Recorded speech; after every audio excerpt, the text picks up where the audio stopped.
मी खरं सांगते, मला कधीच असं वाटलं नव्हतं की हे सगळं मी स्टार्ट पण करेल. Good morning guys. जसं मी काल बोलले होते, आजपासून मी ब्लॉगिंग स्टार्ट करते. तर हा आहे माझा डे 1. मी पटापट रेडी होते कारण मी लेट आहे ॲज युजुअल. कारण मला नाही माहिती मी कितीही लवकर उठेल किंवा मी कितीही लेट उठेल, मी रेडी त्याच टाईममध्ये होईल ज्या टाईममध्ये मला निघायचं आहे.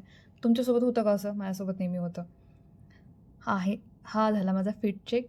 कारण दुनिया इकडची तिकडं होऊ दे, आपल्याला कितीही लेट होऊ दे, नाही फरक पडत. फिट चेक गरजेचा. आता मी नाश्ता करायला जाते, कारण आता जर मी नाश्ता नाही केला तर लंचपर्यंत मी उपाशी.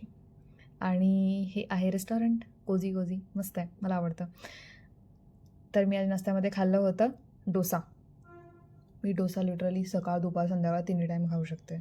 पटापट नाश्ता केला आणि हे निघाले ऑफिससाठी. बाहेरचं वातावरण दाखवते तुम्हाला मी. मस्त आहे ना? मी सध्या आंध्र प्रदेशमध्ये आहे आणि इकडं खूप ऊन आहे. लिटरली खूप ऊन आहे, म्हणजे लिटरली चटके बसतात. हे आहे माझ्या ऑफिसचं एन्व्हायरमेंट. म्हणजे मी टेम्पररी आहे इथे सध्या. मुंबईला गेल्यानंतर इथलंही दाखवेल. तर आजच्यासाठी एवढंच. भेटू पुढच्या व्हिडिओमध्ये. Bye bye.